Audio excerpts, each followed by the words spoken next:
Hello dear children, welcome to Kids Area Online. Class 3 second term exam അടുത്ത് വന്നു.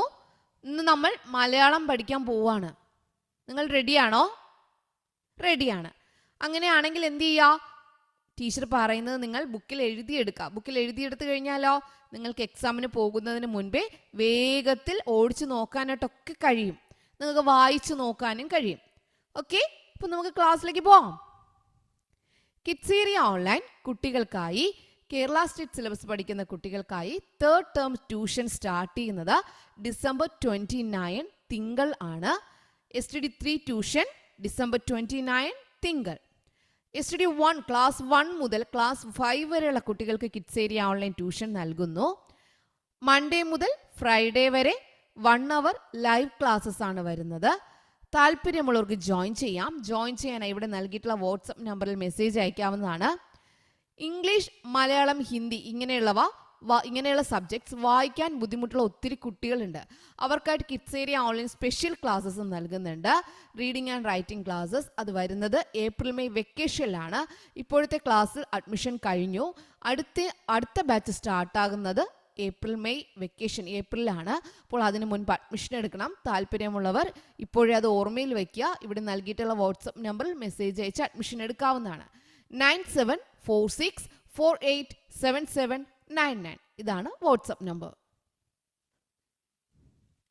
നിങ്ങളുടെ text ബുക്കിലൊരു ഭാഗമാണ് കുട്ടികൾ ഉത്സാഹത്തോടെ ഏർപ്പെടുന്ന ഒന്നാണ് കളി. കുട്ടികൾ ഉത്സാഹത്തോടെ ഏർപ്പെടുന്ന ഒന്നാണ് കളി. ആരോഗ്യം വർദ്ധിപ്പിക്കാനും പഠനം മെച്ചപ്പെടുത്താനും മെയ്യനങ്ങി കളിക്കേണ്ടത് അത്യാവശ്യമാണ്. അപ്പോൾ മെയ്യനങ്ങി കളിക്കേണ്ടത് അത്യാവശ്യമാണ്. എന്തിനൊക്കെയാ?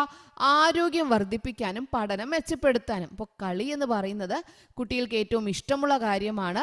കളിക്കുന്നത് നല്ലതാണ്. അപ്പോൾ കളിയെക്കുറിച്ചുള്ള കുറച്ച് കാര്യങ്ങളാണ് ഇന്ന് നമ്മൾ പഠിക്കാനായിട്ട് പോകുന്നത്. ഒന്നാമത് പഠിക്കുന്നത് നാടൻ കളികളുടെ പേരെഴുതുക. നിങ്ങൾക്കറിയാവുന്ന നാടൻ കളികളുടെ പേരെഴുതുക. ടീച്ചറിവിടെ കുറച്ചധികം പറയുന്നുണ്ട്. നിങ്ങൾക്ക് പറ്റുന്ന ഒരു 3-4 എന്ത് ചെയ്യണം? പഠിച്ചു വെക്കണം കേട്ടോ.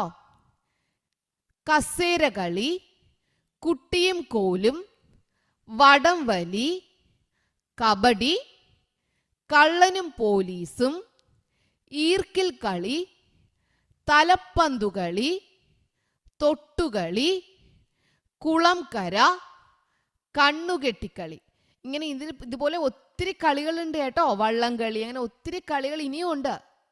അപ്പോൾ ടീച്ചർ കുറച്ച് കളികളുടെ പേര് മാത്രമേ എഴുതിയിട്ടുള്ളൂ. നിങ്ങൾക്ക് ഏതാണോ എളുപ്പത്തിൽ ഓർമ്മയിരിക്കുക അത് ഓർമ്മിച്ച് വെച്ചേക്കുക. കസേരകളി, കുട്ടിയും കോലും, വടംവലി, കബഡി, കള്ളനും പോലീസും, ഈർക്കിൽ കളി, തലപ്പന്തുകളി, തൊട്ടുകളി, കുളംകര, കണ്ണുകെട്ടിക്കളി. ഇതിലേതെങ്കിലും ഒരു 3-4 എന്ത് ചെയ്യണം? നിങ്ങളുടെ മനസ്സിൽ എക്സാമിന് മുമ്പ് ഓർമ്മിച്ച് വെച്ചേക്കുക. നിങ്ങളിത് എഴുതിയെടുക്കുക. അപ്പോൾ നിങ്ങൾക്ക് എന്ത് ചെയ്യാം? എക്സാമിന് പോകുന്നതിന് മുൻപ് ഇതൊന്ന് വായിച്ചിട്ട് കയറാനായിട്ട് കഴിയും. നിങ്ങൾ കളിച്ചിട്ടുള്ള ഒരു നാടൻ കളിയെക്കുറിച്ച് എഴുതുക. നിങ്ങൾ കളിച്ചിട്ടുള്ള ഒരു നാടൻ കളിയെക്കുറിച്ച് എഴുതുക. നമുക്ക് ടീച്ചറുടെ ഒരു ഉദാഹരണം പറയുന്നുണ്ട്. 2 അതിലധികമോ കുട്ടികൾ കളിക്കുന്ന ഒരു നാടൻ കളിയാണ് കുളംകര. 2 അതിലധികമോ കുട്ടികളോ കളിക്കുന്ന ഒരു നാടൻ കളിയാണ് കുളംകര. കുട്ടികളുടെ എണ്ണത്തിനനുസരിച്ച് ഒരു വൃത്തം വരയ്ക്കുക. കുട്ടികളുടെ എണ്ണത്തിനനുസരിച്ച് ഒരു വൃത്തം വരയ്ക്കുക. വൃത്തത്തിന് ചുറ്റുമായി കുട്ടികൾ നിൽക്കണം. വൃത്തത്തിന് ചുറ്റുമായി കുട്ടികൾ നിൽക്കണം.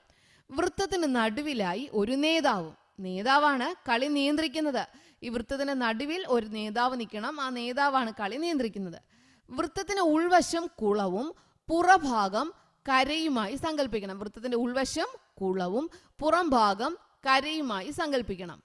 നേതാവ് കുളം കര എന്ന് മാറി മാറി പറയുന്നതിനനുസരിച്ച് കുട്ടികൾ കുളത്തിലേക്കും കരയിലേക്കും മാറി മാറി ചാടണം. അപ്പോൾ നേതാവ് കുളം കര എന്ന് മാറി മാറി പറയുന്നതിനനുസരിച്ച് കുട്ടികൾ കുളത്തിലേക്കും കരയിലേക്കും മാറി മാറി ചാടണം. ചിലപ്പോൾ നേതാവ് കുളം അല്ലെങ്കിൽ കര തുടർച്ചയായി പറഞ്ഞുകൊണ്ടിരിക്കും. ആ സമയം തെറ്റായി ചാട്ടം നടത്തുന്ന കുട്ടികൾ കളിയിൽ നിന്ന് പുറത്തു പോകും. കളിയിൽ അവസാനം വരെ നിൽക്കുന്ന കുട്ടി വിജയിക്കുകയും ചെയ്യും. അപ്പോൾ ഒരു നാടൻ കളിയാണ് കുളംകര. കുളംകര എങ്ങനെ കളിക്കാം? കുട്ടികളുടെ എണ്ണത്തിനനുസരിച്ച് വൃത്തം വരയ്ക്കുക.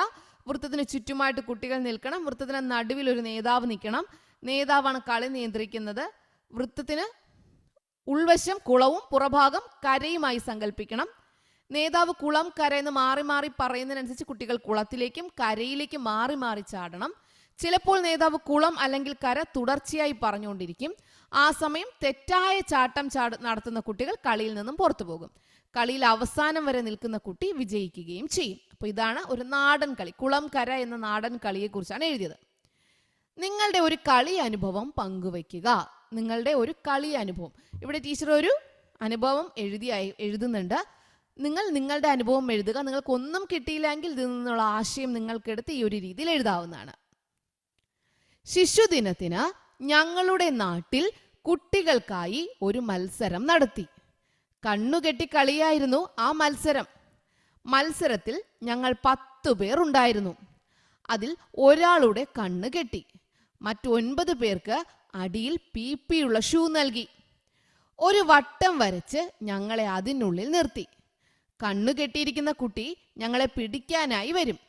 അപ്പോൾ ഈ വട്ടത്തിനുള്ളിൽ ഞങ്ങൾ ഓടുമ്പോൾ ശബ്ദം കേൾക്കും.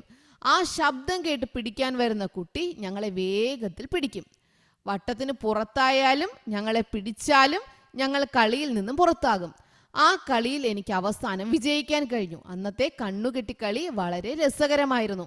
അപ്പോൾ ഒരു കണ്ണുകെട്ടിക്കളിയെ കുറിച്ചാണ് പറയുന്നത്. 10 പേരാണ് ഇവിടെ കളിയിൽ ഉണ്ടായിരുന്നത്. അതിൽ ഒരാളുടെ എത്ര പേർക്കാണോ പങ്കെടുക്കാം, അതിൽ ഒരാളുടെ കണ്ണ് കെട്ടും.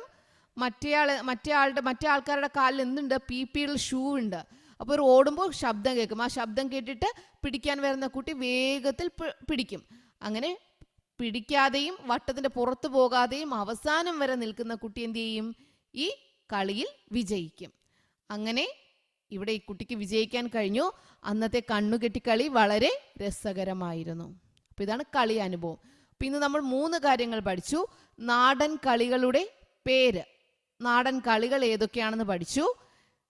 ഒരു നാടൻ കളിയെക്കുറിച്ച് എഴുതാൻ പറഞ്ഞു. നമ്മൾ കുളങ്കരയെ കുറിച്ച് പഠിച്ചു. നിങ്ങളുടെ ഒരു കളി അനുഭവം പങ്കുവയ്ക്കും. നിങ്ങളുടെ ഒരു കളി അനുഭവം എഴുതാൻ പറഞ്ഞു. അതും പഠിപ്പിച്ചു. ഓക്കെ, മനസ്സിലായോ എല്ലാവർക്കും? ആർക്കെങ്കിലും സംശയമുണ്ടോ? ഇല്ലല്ലോ. ഓക്കെ, അപ്പോൾ നമുക്ക് ബാക്കി നാളെ പഠിക്കാം. Okay children, bye bye. Thank you.